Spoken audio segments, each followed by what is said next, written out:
So with grammar, we're just going to start from the beginning with parts of speech: nouns, verbs, adjectives, and adverbs. I know you're thinking I learned what that was in third grade, but there are some things about them that many students do not understand. So we're going to go through them and make sure that you got them right, because it's going to make things much easier as we go along. So our first key player is the noun. And as you may know, it's a person, place, or thing.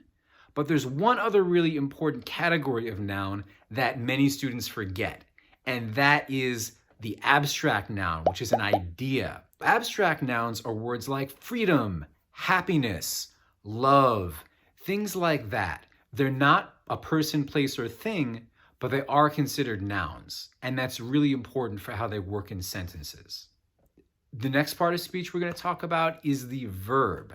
And again, everybody knows a verb is an action word, such as run, jump, hit, obvious actions. Those are easy to see. The ones that trip students up are the state of being verbs. And those are the verbs that show the way something is. So the most common state of being verbs are the forms of the verb to be. Now, stay with me because this is important.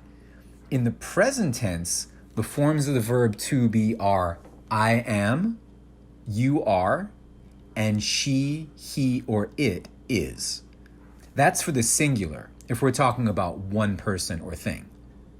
For the plural, it's we are or they are. But don't forget about the past tense. In the singular, that's I was, you were, or she, he, or it was. In the plural, it's we were or they were.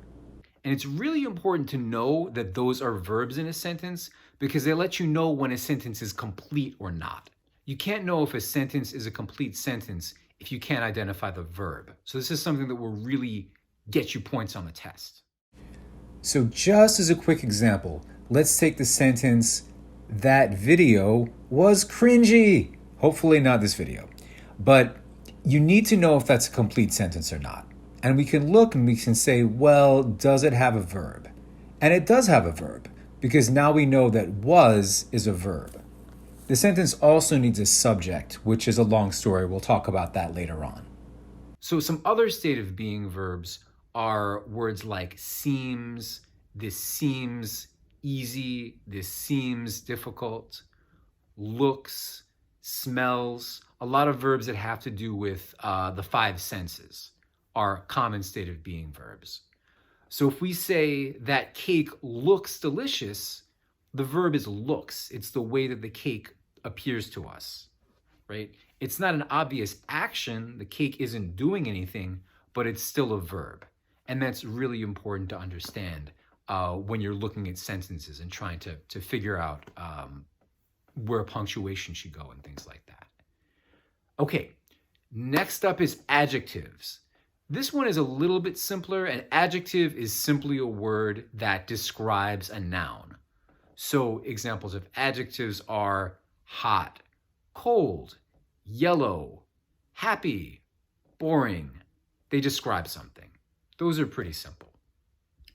Next up is adverbs. Just like an adjective describes a noun, an adverb describes a verb. It can also describe other things, but in general, they describe verbs. So some examples are quickly, slowly, easily. Do you notice a pattern there? They usually end in ly. So that's a big clue that a word is an adverb is if it ends in ly. There are other adverbs that don't end in ly, but those are the most common ones. Let's review our building blocks so far. We have nouns, which can be a person, place, thing, or idea. That's the one that people often forget. We have verbs, which are actions, but which can also be a state of being, which is the one that, again, most students forget. We have adjectives, which describe nouns, and we have adverbs, which describe verbs. So that's those are our parts of speech. Now that we've got those together, we're ready to start putting together sentences. See you soon for our next video, where we use what we learned today to put together complete sentences. Thanks for watching, and reach out to info@metroivy.com for tutoring or group classes.